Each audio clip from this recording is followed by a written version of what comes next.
And who would have thought stabbing everyone in the back would lose friends and influence? Well, damning new figures from Harry and Meghan's Archwell charity show the organisation suffered a whopping £8.7 million plunge in donations in the past year, leaving them with a £537,000 loss. Donations fell to just £1.6 million from only 2 individuals over that period. Now, it follows a turbulent year for the Sussexes, who dropped Harry's vitriolic memoir Spare and had their lucrative Spotify podcast deal axed after being slammed as grifters. There was a word before that, but we can't possibly read it out. Meanwhile, today, Harry and Meghan have been sensationally labelled Hollywood's biggest losers by an industry bible following their whiny Netflix documentary. So, Angela, Levin, are they now a spent force?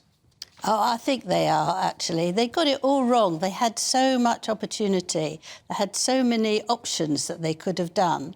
And they hadn't, because I think Meghan feels that she knows better than anyone in any area how it should be done. And Harry just goes along and follows her. The main aim is to crush the royal family, and certainly King Charles, because she didn't get what she wanted. She felt that she should be listened to first because she was someone who was self-made, whereas Princess Catherine wasn't, and she just got very annoyed with it being old and the demands.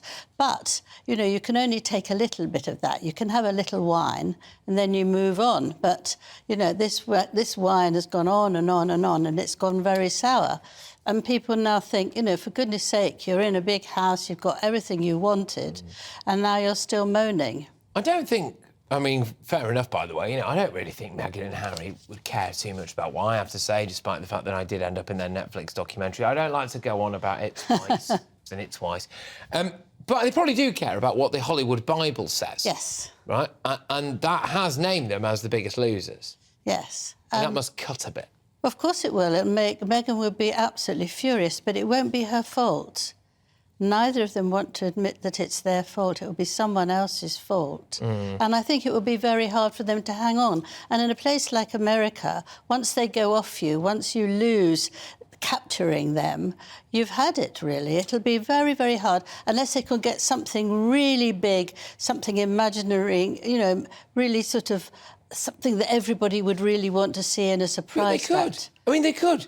Like, just do some genuine... The thing is, like, just do some genuine good, right? That's what I mean. Like, you know, back a winner in that regard. I mean, it is possible. I think one of the issues is that, for a lot of people, their route back to redemption is like a sob story, right? So they've kind of told their sob story, and that's maybe led to where they are. But we're going to move on now, Angela, because TV presenter Paddy McGuinness reckons that Prince Harry ripped a poster of his grandmother, the Queen, from the wall of an underground London club so that she couldn't watch his debauched party. Listen to this.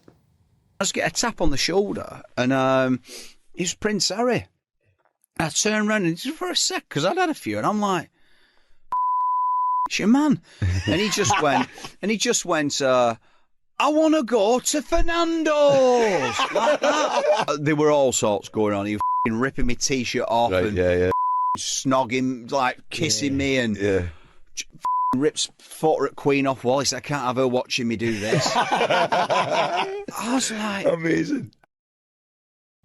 Sounds like a good night, that. Oh dear, oh dear.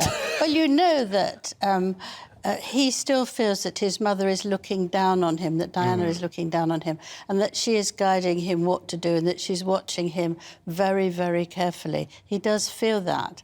And the only reason he could do that was he feels the same for the Queen, his grandmother, that she is looking down and she would be shocked by what he was doing.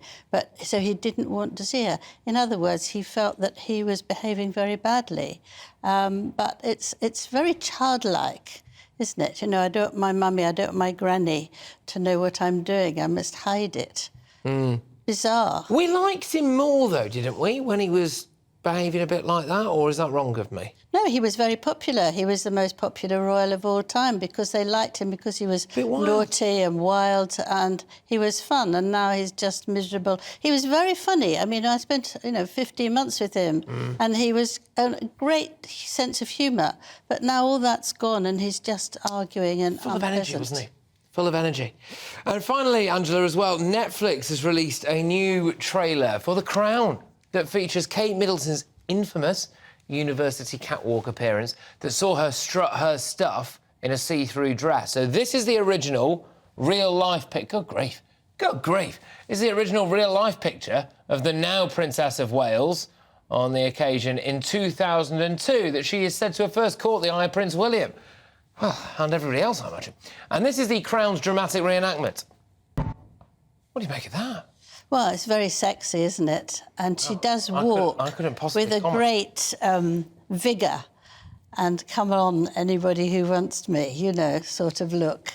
And was that the moment, do you think, was that the moment that she... I don't want to say snared William, because that sounds like bad for Kate, doesn't it? But did she, you know? No, but she looked very attractive and he was obviously taken with her. But I don't think it was just that, because before that they'd had rooms just very close to each other. Right. And they'd had very long conversations and they'd walk round the gardens. So they could actually get on as in chatting and all that sort of so thing. it was... This is had nothing to cherry do on with the it, top. Angela. Absolutely, This is the cherry on the top. Oh, absolutely, you know, absolutely nothing to do with the see-through dress, nothing like that. Angela, look, thank you very, very much, the wonderful Angela Levin. Now, an Archewell spokesperson has said it is not unusual for high-profile foundations to receive an influx of funding in the first year. It is fiscally responsible not to continue raising large sums of money with millions still in reserve. So that is that, as they say.